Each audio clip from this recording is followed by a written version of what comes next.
உலகெங்கும் உள்ள அனைத்து ஜோதிட சொந்தங்களுக்கும் ஸ்ரீ லக்ஷ்மி நரசிம்ம ஜோதிட நிலையத்தின் சார்பாக நமஸ்காரத்தை தெரிவித்துக் கொண்டு இந்த வீடியோவை காண வந்திருக்கும் உங்கள் அனைவருக்கும் நன்றியை தெரிவித்துக் கொண்டு இந்த வீடியோவை தங்களிடம் கொண்டு சேர்த்திருக்கின்ற பிரபஞ்சத்திற்கும் நன்றியை தெரிவித்துக் கொண்டு மீண்டும் உங்கள் அனைவரையும் மற்றும் ஒரு ஜாதக ஆய்வு பகுதியில் சந்திப்பது மிக்க மகிழ்ச்சி. இன்று நாம் காண இருக்கும் தலைப்பு லக்னாதிபதி நின்ற வீட்டோன் மதிக்கு கேந்திரத்தில் நின்றாள் அப்படின்ற ஒரு தலைப்பில் இன்றைக்கி நம்ம ஒரு ஜாதகத்தை இங்கே ஆய்வு செய்ய இருக்கிறோம். எந்த ஒரு ஜாதகத்தையும் நம்ம ஆய்வு செய்யும் பொழுது முதலில் லக்னாதிபதியோட பலத்தை தான் நம்ம பார்த்துக்கொண்டு இருக்கிறோம். லக்னாதிபதி பலமாக இருந்துவிட்டால் மிக்க சிறப்பு அப்படின்றதோடு நிற்காம லக்னாதிபதி நின்ற வீட்டோன் என்ன நிலையில் இருக்கிறாரு, அவர் ராசிக்கு எப்படி இருக்கிறாரு, அவரை எந்த இடத்துலேருந்து திசை நடத்துகிறாரு அப்படின்றதெல்லாம் நம்ம இங்கே பார்க்க வேண்டியது இருக்குது. அதே மாதிரி ஒரு திசை நடக்கும் பொழுது அந்த திசை லக்னத்திற்கு எப்படி இருக்குது, லக்னாதிபதி எப்படி இருக்குது, ராசிக்கு எப்படி இருக்குது அப்படின்றது எல்லாத்தையும் நம்ம பார்த்து தான் ஒரு பலனை இங்கே சொல்ல வேண்டியது இருக்குது. அப்படி சொல்லுகின்ற பலன்களும் சரியாக வருகிறது அப்படின்றத தான் நடைமுறையில் நம்ம பார்த்து கொண்டே இருக்கிறோம். அந்த தகவலோட இந்த ஜாதகத்தை நம்ம பார்க்கலாம். இந்த ஜாதகர் ஒரு ஆண் ஜாதகர். 27/2/1975 மதியம் 12:12 திருநெல்வேலியில் பிறந்தவர் இந்த ஜாதகர். ஜாதகர் ரிஷப லக்னம், லக்னத்தில் கேது பகவான், 2ஆம் இடத்தில் சனி பகவான், 5ஆம் இடத்தில் சந்திரன், 7ஆம் இடத்தில் ராகு, 9ஆம் இடத்தில் புதன் செவ்வாய் இருக்குது, 10ஆம் இடத்துல சூரியன், 11ஆம் இடத்தில் சுக்கிரனும் குருவும், 12ஆம் இடத்தில் மாந்தி இருக்குது அந்த ஜாதகர் பிறந்திருக்கிறார். ஜாதகர் பிறக்கும் பொழுது சூரிய திசை 3 வருடம் 6 மாதம் 19 நாள் இருக்குது அந்த ஜாதகர் பிறந்திருக்கிறாரு. இப்போ இவருக்கு நடப்பில் குரு திசை சந்திர புத்தி இப்போ நடந்து கொண்டு இருக்கிறது.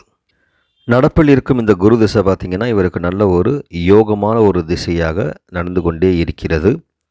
அது சில அவயோகங்கள் நடந்தாலும் அதுவும் ஜாதகருக்கு ஒரு நல்ல ஒரு அமைப்பை, ஒரு செல்வ செழிப்பை கொடுத்துருக்கு அப்படின்னு சொல்லலாம். அதாவது ஒரு அவயோகம் கூட ஜாதகருக்கு யோகமாக மாறியிருக்கிறது அப்படின்றது உண்மை.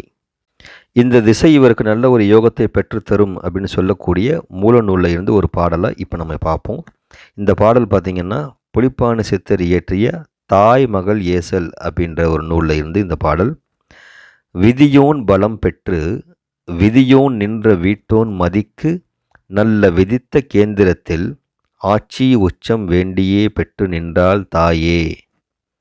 அது கேள் விதியுமிண்டு வெற்றியுண்டு வெட்டலுண்டு மனையுண்டு பயனாம் நல்ல விண்ணோர்கள் மயங்கும் மானே விடுகதை போல் உரைத்தேனடி மகளே அப்படின்னு சொல்லி இந்த பாடல் வந்துட்டு ஒரு மகளும் தாயும் பேசுகின்ற மாதிரி அமைச்சிருக்கிறாரு. இன்னொரு தடவை அந்த பாடலை பார்க்கலாம்.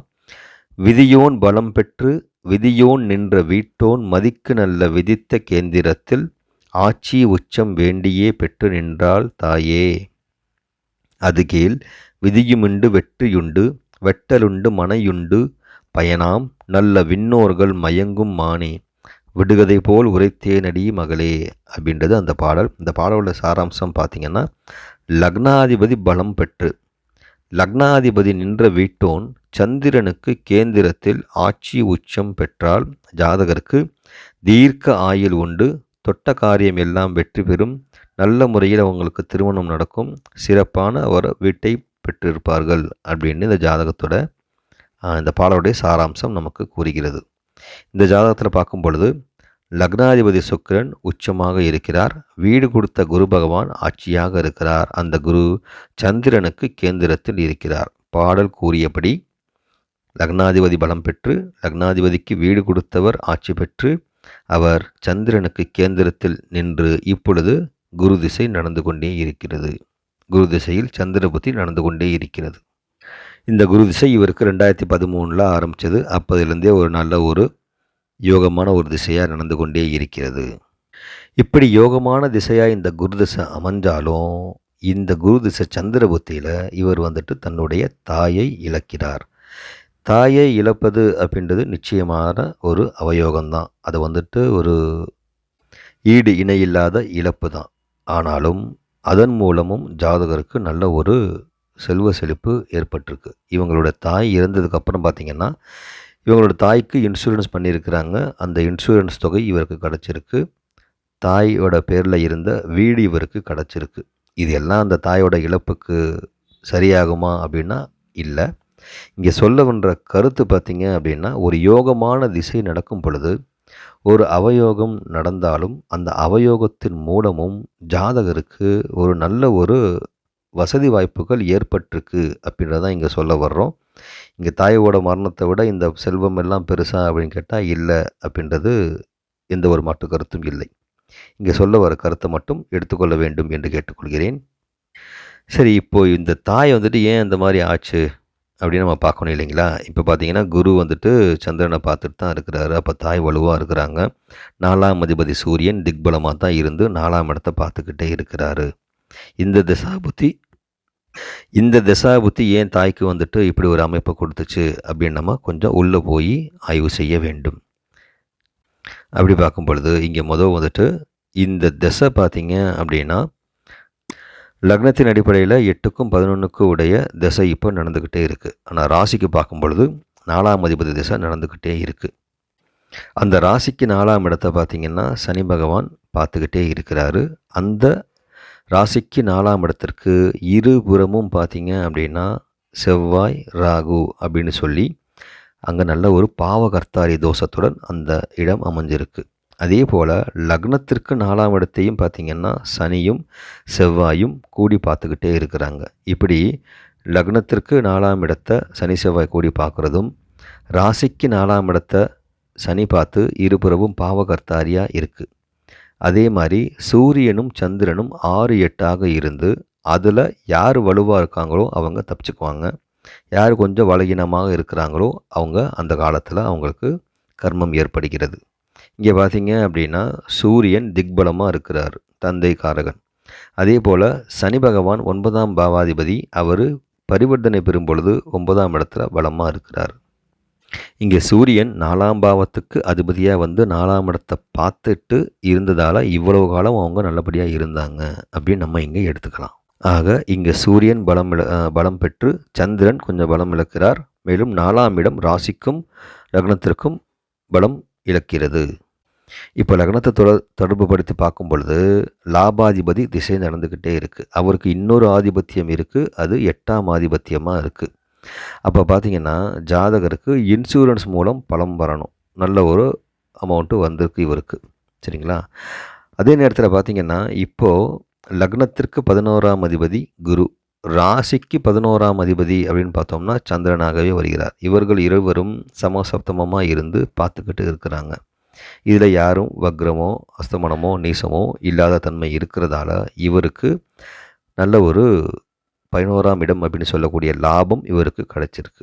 அங்கே சந்திரன் இருக்கிறதால சந்திரன் மூலமாக தாய் மூலமாக நல்ல ஒரு அமைப்பு இருக்குது. மேலும் சந்திரனுக்கு கேந்திரத்தில் குரு சுக்கிரன் இந்த மாதிரி சுபர்கள் இருந்து, குறிப்பாக குரு இருந்து ஆட்சி உச்சமாக இருந்தால் அது கஜகேஸ்வரி யோகத்தை தந்து விடுகிறது.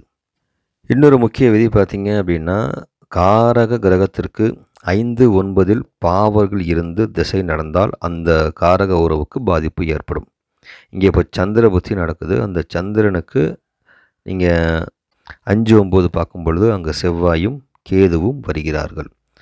அதனால் வந்துட்டு இந்த சந்திர புத்தி தாய்க்கு குற்றத்தை கொடுத்திருக்கிறது.